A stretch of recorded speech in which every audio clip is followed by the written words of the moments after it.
Good morning friends. നമുക്ക് ഇന്ന് just കുറച്ച് മെഷീൻ ലേണിംഗ് അപ്ഡേറ്റ്സ് എന്തൊക്കെ കവർ ചെയ്ത് എന്തൊക്കെ പുതിയ കാര്യങ്ങൾ നടന്നു എന്നുള്ളത് നോക്കാം. അപ്പോൾ ഞാൻ കഴിഞ്ഞ ആഴ്ച കുറേ ശ്രമിച്ച് നമ്മുടെ ഈ കോമ്പറ്റീഷനിൽ അപ്പോൾ എത്ര നോക്കിയിട്ടും നമ്മുടെ സ്കോഴ്സ് 72 മുകളിൽ പോകുന്നില്ല. അപ്പോൾ അത് എങ്ങനെ ഞാൻ അനലൈസ് ചെയ്തിട്ട് കുറച്ച് സാമ്പിളിംഗ് ഒക്കെ ചെയ്തു. സാമ്പിളിംഗ് എനിക്ക് ഈ ടേംസൊക്കെ പുതിയതാണ്. എന്നിട്ട് സാമ്പിളിംഗ് സൈക്കിറ്റ് ലേണിനകത്തിൽ ചില ലൈബ്രറീസ് യൂസ് ചെയ്തിട്ട് റാൻഡം ഓവർ സാമ്പിളർ യൂസ് ചെയ്തിട്ട് ആ ടെസ്റ്റ് ഡേറ്റേനെ, അത് സാമ്പിളിംഗ് എന്തിനാന്ന് വെച്ചാൽ നമ്മുടെ ഡിസ്ട്രിബ്യൂഷൻ ഇപ്പോൾ ലേബിൾ ചെയ്ത ഡേറ്റ അല്ലെ മെജോറിറ്റി മൈനോറിറ്റി. ഇപ്പം ഇതിനകത്ത് മെജോറിറ്റി എന്ന് വെച്ചാൽ ഇപ്പം നമ്മുടെ ആങ്കർ ടാർഗറ്റ്, ഇപ്പോൾ പേറ്റൻസിനകത്തിൽ ഓൾറെഡി ഉള്ള ടെക്സ്റ്റ് അത് ജസ്റ്റ് ഇപ്പോൾ പുതിയതായിട്ട് അപ്ലൈ ചെയ്യുന്ന ടെക്സ്റ്റുമായിട്ട് കമ്പയർ ചെയ്തത് യുണീക്ക് ആണോ ക്ലോസ്ലി റിലേറ്റഡ് ആണോ എന്നുള്ളതാണ് നമ്മുടെ ഡേറ്റ. അപ്പം ആ ഡേറ്റയിൽ നമ്മൾ നോക്കുമ്പോൾ മെജോറിറ്റി വെരി ക്ലോസ് അൺറിലേറ്റഡ്, അപ്പം അങ്ങനെ മെജോറിറ്റി ഉള്ള ഡേറ്റേനെ നമ്മൾ ബാലൻസ് ചെയ്യണം. അപ്പം നമുക്കിപ്പം സിനോണിം ആയിട്ടുള്ള ലേബിൾസ് വളരെ കുറവാണെങ്കിൽ അന്നേരം ട്രെയിൻ ചെയ്യാൻ ബുദ്ധിമുട്ടായിരിക്കും. അതുകൊണ്ടാണ് ഈ റാൻഡം ഓവർ സാമ്പിളർ യൂസ് ചെയ്ത് അത് എന്തെടുക്കും വെച്ചാൽ എക്സിസ്റ്റിംഗ് ഡേറ്റേനെ ഡ്യൂപ്ലിക്കേറ്റ് ചെയ്തിട്ട് അതിനെ ബാലൻസ് ചെയ്യും. ആക്ച്വലി ഞാൻ ഇത് നോട്ട്ബുക്ക് റണ്ണിങ് അല്ല, ആക്ച്വലി ഇതിനകത്ത് കൂടുതൽ ടൈം കോമ്പറ്റീഷൻ മാത്രമല്ല, ഡേറ്റ സയൻസിൽ നമ്മൾ കഴിഞ്ഞ ആഴ്ച സ്പെൻഡ് ചെയ്യുന്ന ടൈം നിങ്ങളുമായിട്ട് ഷെയർ ചെയ്യാനാണ് ഉദ്ദേശം. എന്നും ഇത് തന്നെ നോക്കുവാണെങ്കിൽ വലിയ പ്രോഗ്രസ് ഉണ്ടായില്ല. അപ്പോൾ ഞാൻ ട്രൈ ചെയ്ത 2 ടെക്നിക്സ്, ഒന്ന് സാമ്പിളിങ് ഞാൻ ഓൾറെഡി പറഞ്ഞു, പക്ഷേ അത് 2-3 എപ്പോക്സ് റൺ ചെയ്തു. പിന്നെ ഡേറ്റ കുറച്ച് ട്വീക്ക് ചെയ്തു വെച്ചാൽ ബാലൻസ് ഇംബാലൻസ് തമ്മിലുള്ള വ്യത്യാസം ഞാൻ നോക്കി. ഇപ്പം ഇതിനകത്ത് നോക്കുകയാണെങ്കിൽ ഇപ്പം ഇവിടെ ഇത് ആക്ച്വലി ഓവർ ഫിറ്റ് ആണ്. മീൻസ് ട്രെയിനിങ് ഡേറ്റ ഇപ്പം നോക്കുകയെങ്കിൽ വാലിഡേഷൻ ലോസ് കൂടുതലും ട്രെയിനിങ് ലോസ് കുറവാണ്. അപ്പോൾ ഇത് ഓവർ ഫിറ്റ് എന്ന് വെച്ചാൽ അതിൻ്റെ അർത്ഥം ട്രെയിനിങ് ഡേറ്റേനെ കൂടുതൽ അടുത്തറിഞ്ഞിട്ട് ആക്ച്വലി അത് ട്രെയിനിങ് ഡേറ്റ വെച്ചിട്ട്, അപ്പോൾ അതിനും ഇപ്പം നമ്മൾ ട്രെയിനിങ് ഡേറ്റ ട്രെയിൻ ചെയ്ത് ആ മോഡലിനെ പ്രെഡിക്റ്റ് ചെയ്താൽ ട്രെയിനിങ് ഡേറ്റയിൽ ചിലപ്പോൾ അത് കറക്റ്റായിട്ട് പ്രെഡിക്റ്റ് ചെയ്യും. പക്ഷേ വാലിഡേഷൻ ഡേറ്റ ആ ഡേറ്റ കണ്ടിട്ടില്ല. ആ ഡേറ്റയിൽ പോയി പ്രെഡിക്റ്റ് ചെയ്യുന്ന സമയത്ത് ഇത് ലോസ് കൂടുതലാണ്. അപ്പോൾ ഇത് ആൻഡ്രൂ എൻജിയുടെ ഒരു കോഴ്സ് ഉണ്ടായിരുന്നു. അതിനകത്ത് വളരെ വ്യക്തമായിട്ട് അണ്ടർ ഫിറ്റും ഓവർ ഫിറ്റും ജസ്റ്റ് റൈറ്റും പറയുന്നുണ്ട്. ഇപ്പം ഇതിനകത്ത് നോക്കുകയെങ്കിൽ ഇപ്പോൾ θ0 ഇത് വെയ്റ്റ്സും ഫീച്ചേഴ്സുമാണ്. എക്സ് എന്ന് പറയുന്നത് ഫീച്ചർ, നമ്മുടെ കേസിൽ നമ്മുടെ ടെക്സ്റ്റ് ആണ് ഫീച്ചർ. വെയ്റ്റ്സ് നമ്മൾ സ്റ്റാർട്ട് ചെയ്യുമ്പം θ0 ഒരു റാൻഡം, പിന്നെ ഓരോ ട്രെയിനിങ് ലൂപ്പ് കഴിയുമ്പോഴും അത് ട്വീക്ക് ചെയ്തുകൊണ്ടിരിക്കും. അതാണ് മെഷീൻ ലേണിംഗ്. ആ ട്രെയിനിങ് ലൂപ്പാണ് മെയിൻലി ന്യൂറൽ നെറ്റ്വർക്ക്സ് ചെയ്യുന്നത്. എന്നിട്ട് ഇത് നോക്കുകയാണെങ്കിൽ ട്രെയിനിങ് ഡേറ്റേനെ ഇതിപ്പം ഹൈ ബയസ്ഡ് അണ്ടർ ഫിറ്റ് ആണ്. നമ്മുടെ കേസിൽ ഓവർ ഫിറ്റ് ആണ്. ഇപ്പം അണ്ടർ ഫിറ്റ് എന്ന് വെച്ചാൽ ട്രെയിനിങ് ഡേറ്റേനെ തന്നെ ഇത് ഈ ഡോട്ട്സിൽ കൂടെ ഈ ലൈൻ കടന്നു പോകുന്ന എന്നുവെച്ചാൽ ഇത് നോക്കി ഇപ്പം ഈ ഓവർ ഫിറ്റ് നോക്കുകയാണെങ്കിൽ എക്സാക്റ്റ് ആ ഡോട്ട്സിൽ കൂടെയാണ് കടന്നു പോകുന്നത്. അപ്പം ലോസ് കുറവായിരിക്കും, ഹൈ വേരിയൻസ്. അപ്പം ഇതാണ് നമ്മളിപ്പോൾ ഫേസ് ചെയ്യുന്ന ഒരു ഇഷ്യൂ. ഇപ്പോൾ ഇതിനെ എങ്ങനെ ഓവർകം ചെയ്യാം എന്ന് പല റിസർച്ച് ഞാൻ ചെയ്തപ്പം ആക്ച്വലി നമ്മളിപ്പോൾ യൂസ് ചെയ്യുന്ന ഹഗ്ഗിങ് ഫേസ് ആണ്. അപ്പോൾ ഹഗ്ഗിങ് ഫേസിൻ്റെ ഇൻറ്റേർണൽ മെക്കാനിസം നോക്കേണ്ടിയിരിക്കുന്നത്. അപ്പോൾ ഞാൻ നോക്കിയപ്പം പൈറ്റോർച്ചിന് കുറേ പേപ്പേഴ്സ് ഞാൻ ഗോ ത്രൂ ചെയ്തു.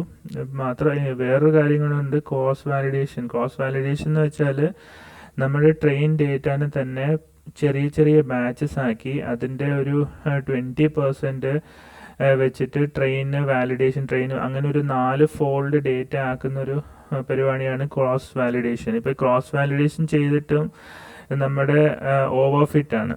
അപ്പം ഞാൻ എറർ അനാലിസിസ് നടത്തുമ്പം ഏതൊക്കെ ലേബിൾസാണ് ഇത് തെറ്റുന്നത് നോക്കുമ്പോൾ ഇവിടെ നോക്കുകയാണെങ്കിൽ സിനോണിംസ്, ഇവിടെ നമുക്ക് ഈ ടെക്സ്റ്റ് നോക്കുകയാണെങ്കിൽ പ്രൊവൈഡ് കാറ്, പ്രൊവൈഡ് വെഹിക്കിൾ.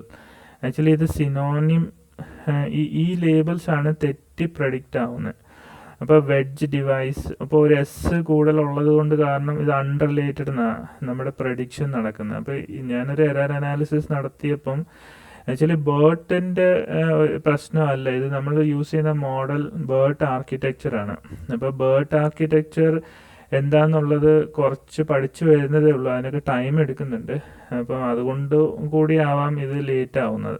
എന്തായാലും നമുക്ക് ഇതൊക്കെ ഒരു ട്രയൽ ആൻഡ് എറർ ആണല്ലോ. അപ്പോൾ ഇതിനെ എങ്ങനെ ഓവർകം ചെയ്യാമെന്ന് റിസർച്ച് ചെയ്യുന്ന സമയത്ത് ഒരു പേപ്പർ ഗോ ത്രൂ ചെയ്തു. അപ്പോൾ ആക്ച്വലി ടിപ്സ് ആൻഡ് ട്രിക്സ് എന്ന് പറഞ്ഞൊരു കുറേ നോട്ട്ബുക്സ് ഞാൻ ഗോ ത്രൂ ചെയ്തു. അതുകൂടാതെ ദ കേഗിൾ ബുക്ക് എന്ന് പറഞ്ഞൊരു ബുക്കുണ്ട്, അതും ഞാൻ ഗോ ത്രൂ ചെയ്യുന്നുണ്ട്. അതിലൊക്കെ ടൈംസ്, പിന്നെ എൻ്റെ ആക്ച്വൽ വർക്കും എല്ലാം കൂടെ ടൈം കിട്ടാത്തതുകൊണ്ടാണ് ഈ മോഡലിൽ അധികം സമയം കിട്ടിയില്ല.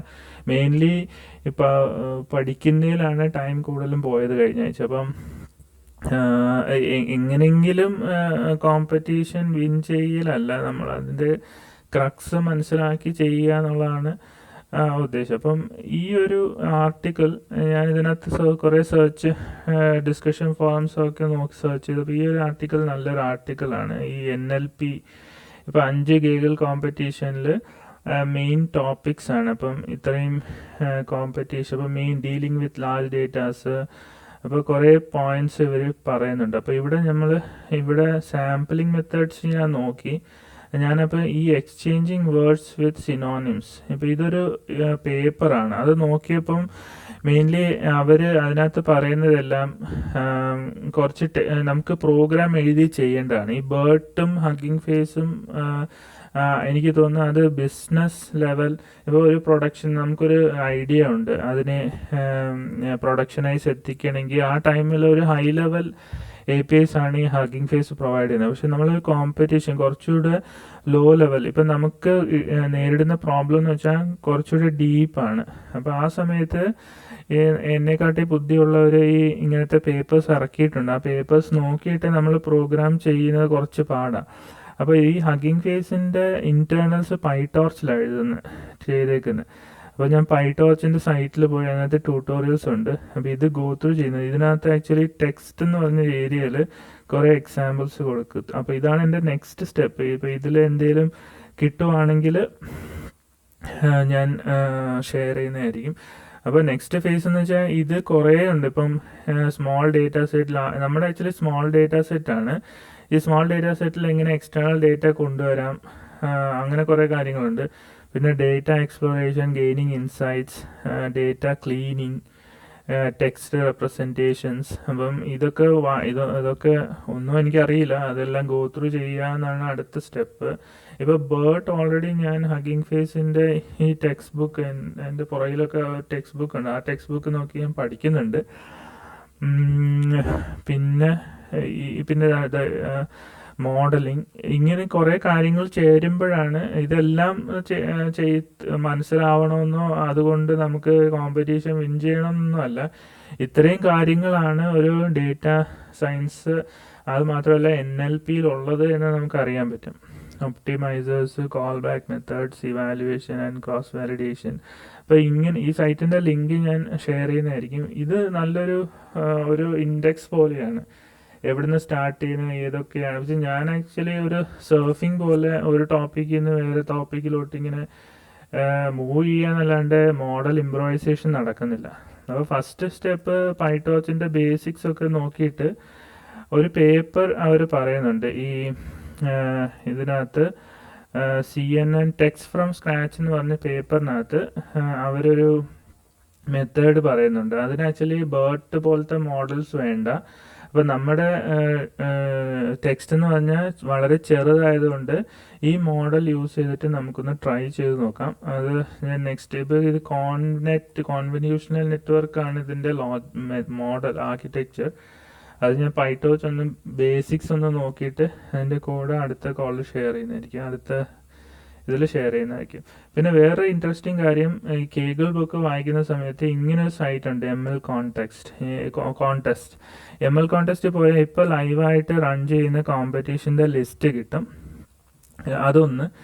പിന്നെ ക്വിക്കായിട്ട് ട്വിറ്ററിനകത്ത് ആരൊക്കെ ഞാൻ ഫോളോ ചെയ്യുന്ന കുറച്ച് മെഷീൻ ലേണിംഗ് ഡേറ്റ സയൻറ്റിസ്റ്റ് ഉണ്ട്. ഇപ്പോൾ ജെറീമി, റേച്ചൽ. ഇപ്പോൾ അവരെന്ന് വെച്ചാൽ ഇപ്പം ജെറീമി ഒരു കോഴ്സ് ഇപ്പോൾ ലൈവായിട്ട് ഫാസ്റ്റ് AI വെച്ചിട്ട് പുള്ളി കണ്ടക്ട് ചെയ്യുന്നുണ്ട്. അത് ആക്ച്വലി രജിസ്റ്റർ ഒക്കെ ചെയ്യണം. അതിൻ്റെ പുള്ളി അപ്ഡേറ്റ്സ് കേഗിൾ നോട്ട്ബുക്സ് ആയിട്ടാണ് തോന്നുന്നു ഈ വട്ടം ചെയ്യുന്നത്. അപ്പോൾ അതിൻ്റെ അപ്ഡേറ്റ്സ് പറഞ്ഞാൽ റേച്ചൽ ആക്ച്വലി കുറച്ചുകൂടെ ഈ എത്തിക്സ് ഉണ്ട്, ഡേറ്റ സയൻസിലെ എത്തിക്സ് എൻ്റെ കുറേ ഇമ്പോർട്ടൻസ് ഉണ്ട്. അത് എൻ്റെ അഡ്വക്കേറ്റ് ആണ് റേച്ചൽ. പിന്നെ NLPയുടെ ഒരു കോഴ്സ് ഉണ്ട് യൂട്യൂബിൽ, അത് വളരെ ഹെൽപ്ഫുള്ളാണ്. ഞാൻ എല്ലാ വീഡിയോസും ഗോത്രൂ ചെയ്തു, എന്നിട്ടും മനസ്സിലായാലും എന്ന് വെച്ചാൽ 2-3 വട്ടം ഗോത്രൂ ചെയ്യണം. നമുക്ക് പെട്ടെന്ന് അവരുടെ വേ ഓഫ് സ്റ്റൈൽ സിമ്പിൾ ആണെങ്കിലും നമുക്ക് മനസ്സിലാണെങ്കിൽ നമ്മൾ 2-3 വട്ടം ഗോത്രൂ ചെയ്യണം. പിന്നെ ഞാൻ ഈ ആഴ്ച ഏറ്റവും ഇൻട്രസ്റ്റിംഗ് ആയിട്ട് തോന്നിയത് ഇത് സിലിവനും ജെറമിയാണ് ഒരു ബുക്ക് ക്രിയേറ്റ് ചെയ്തത്. അപ്പം ഇദ്ദേഹം ഈ ജാർവിസ് ലാബ്.ai ഇത് ആക്ച്വലി ഒരു എനിക്കൊന്ന് ഒരു പ്ലാറ്റ്ഫോമാണ്. അവിടെ നമുക്ക് നോട്ട്ബുക്സ് GPUസിലൊക്കെ ഇപ്പം ചില സമയത്ത് നമ്മൾ എല്ലാ ടെക്നിക്സ് യൂസ് ചെയ്താലും ചിലപ്പം പർട്ടിക്കുലർ CPU അല്ലെങ്കിൽ TPUയുടെ അലൊക്കേഷൻ ഉണ്ടെങ്കിലേ നമുക്ക് ആ ട്രെയിനിങ് നടക്കത്തുള്ളൂ. അപ്പോൾ അങ്ങനത്തെ കേസസിൽ ഇത് വളരെ എനിക്ക് തോന്നുന്നു സ്റ്റുഡൻസിനൊക്കെ ഡിസ്കൗണ്ട്സ് ഉണ്ടെന്ന് തോന്നുന്നു ഈ ജാർവിസ് ലാബ്.ai. അപ്പോൾ ഇതൊക്കെയാണ് ഫ്രണ്ട്സ് ഇന്ന് ഈ ആഴ്ചത്തെ അപ്ഡേറ്റ്സ്. അപ്പോൾ see you next time. Hope you like it. Thanks.